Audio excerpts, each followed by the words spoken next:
what should you do if, while you are waiting for signals to happen, there's no signal from the stocks that you want to buy? Meaning, apart from your watch list, there are stocks that haven't hit the support yet, or there are stocks also that at a certain point have not also reversed yet. Please remember, there's still no shorting in Philippine markets. That means that you can't make money when the market is not going anywhere. You only make money when the market is going up or bouncing as well, since we don't have shorting yet. So what are you supposed to do while it hasn't really hit your buy signals? Hey guys, in this video, we talk about what are you supposed to do when there's nothing in the charts telling you to buy, when there's also nothing from the fundamentals telling you to buy as well, meaning there's no buy signal at all. What should you do? What should you do with your cash? How should you make a battle plan for you to win? Check this video out.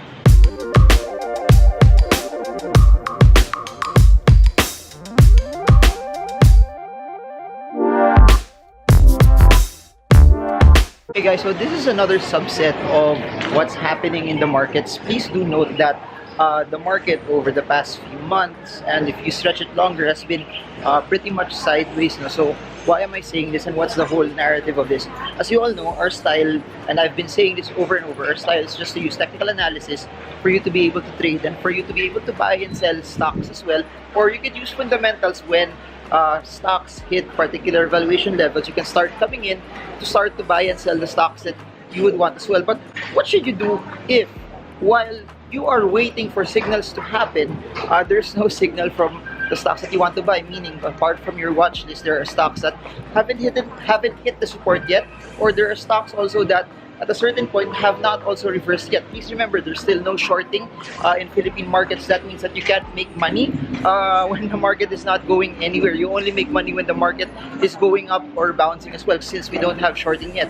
So what are you supposed to do while it hasn't really hit your buy signals? Or what if naiinip kayo and it hasn't really hit those signals as well? So first things first is this, and I've been hammering this over the past videos. I've been hammering this for so many times that for you to be able to win, it's really all about patience. You need to be patient in what you do, because without patience, you will just make irrational decisions. You will make decisions out of emotion. And the reason why we talk about technicals and fundamentals a lot is primarily because it removes the emotions out of it. You have a set criteria that will cause you to buy, that you won't do anything if those criteria are not hit or are not met as well.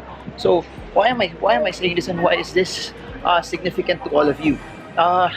While waiting for certain stocks to hit their support levels, while waiting for certain stocks to start to reverse, the key is just to be patient, to not do anything.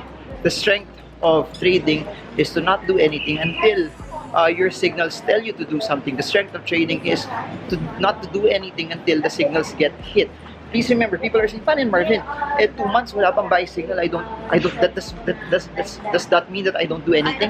Of course, you don't do anything. However, the thing that I'd like to share also is this. Please note that if nag-iinip kayo and then 4 months na nothing is happening, 3 months na, 2 months na nothing is happening, it probably means a couple of things. Number one, maybe your timeline does not fit the trades that you want to do. So my suggestion is this: if that's happening, what you can possibly do is make your support and resistance shorter, meaning the range of where the support and resistance is built should be shorter than what you at least want it to be, because most of the times people have a hard time with it.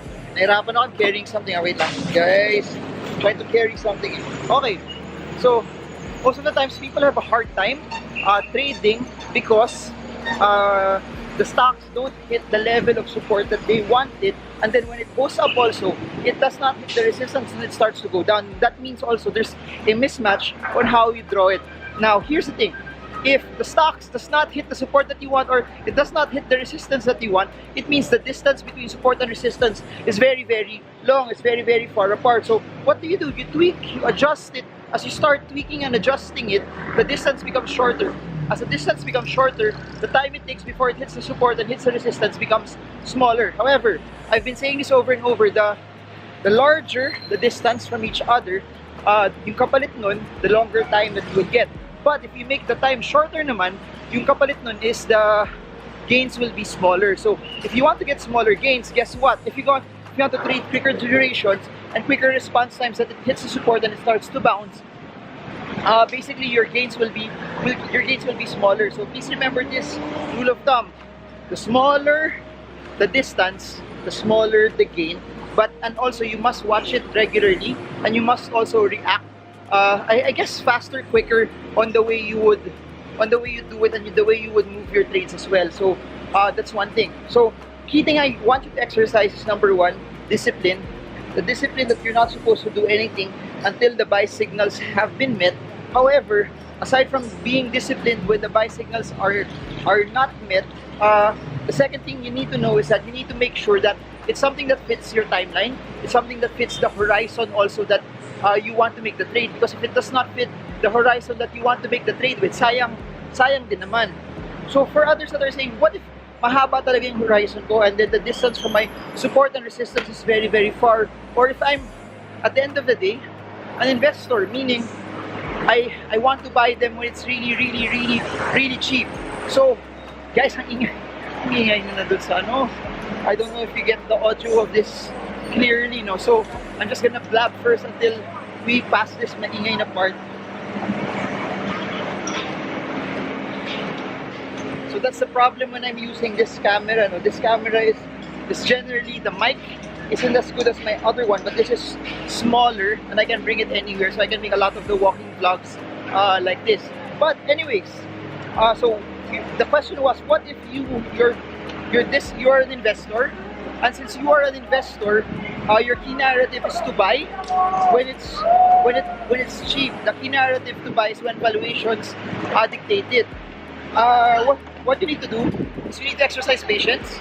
What you need to do is, while it hasn't really hit your signals to buy, one of the things that you need to do is nag-ipon dapat kayo ng cash. Meaning, just keep on storing that cash until it happens. Just keep on storing until, for those who are using valuation ratios, suddenly it starts to become super ready. Dami nagagalit. Whoa.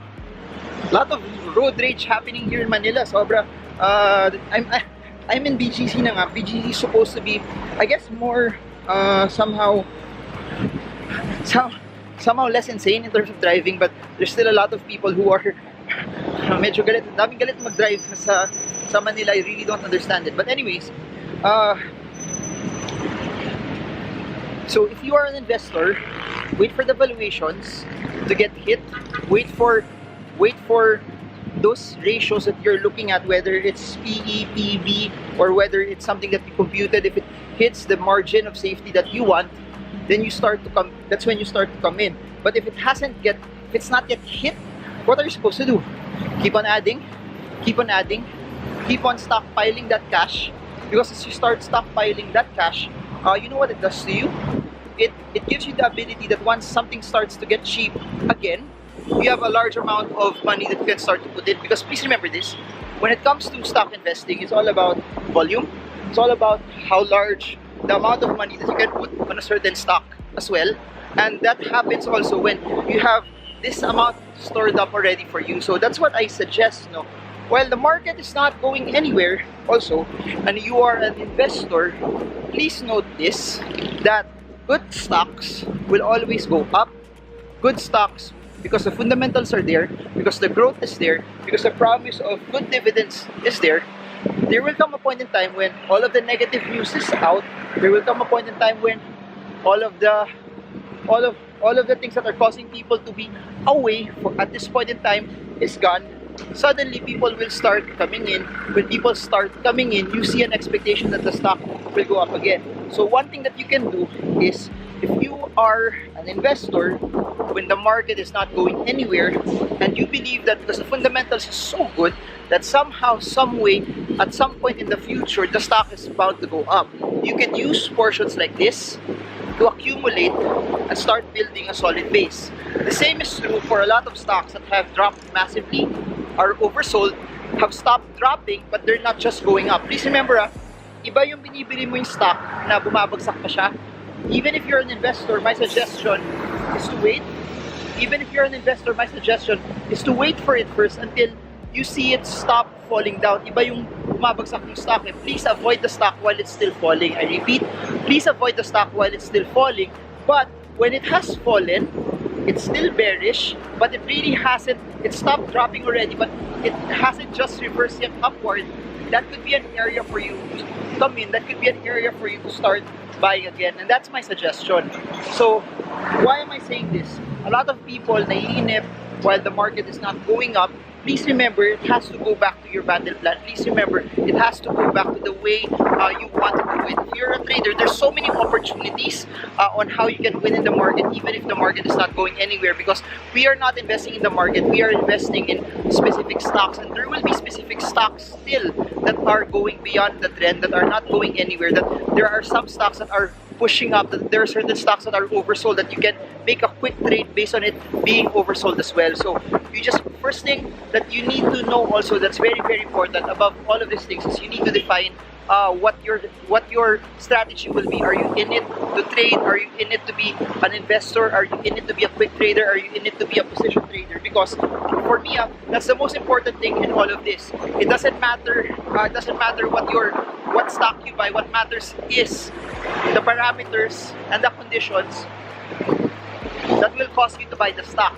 Please remember this, there's no such thing as the best stock. There's no such thing as a stock that will be amazing for 5-10 years. But what's important is, what are the conditions that are causing you to buy the stock at this point in time? What are the conditions that will cause you to buy the stock for you to be able to win? So I guess that's it.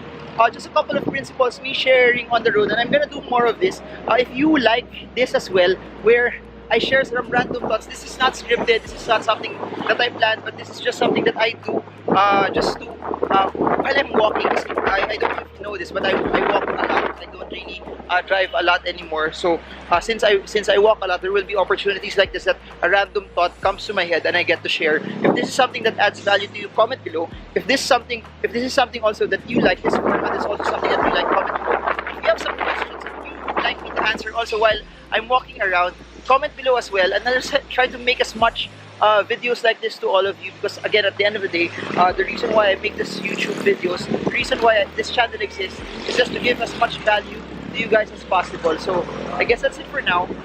Please subscribe, and I hope that you could be part of all of the videos that I make and all of the seminars that we have. And this is Marvin Germo from Bonifacio Global City. I hope this video helps you trade well, trade strong, trade smart. See you all again soon, guys, and God bless you all. Hey guys, this is Marvin Germo. If you're new to this channel, please subscribe and smash the bell so you get updated every time I create new content about the stock market. Expect daily videos, all towards gearing you and giving you the right foundation on how you can win in the markets.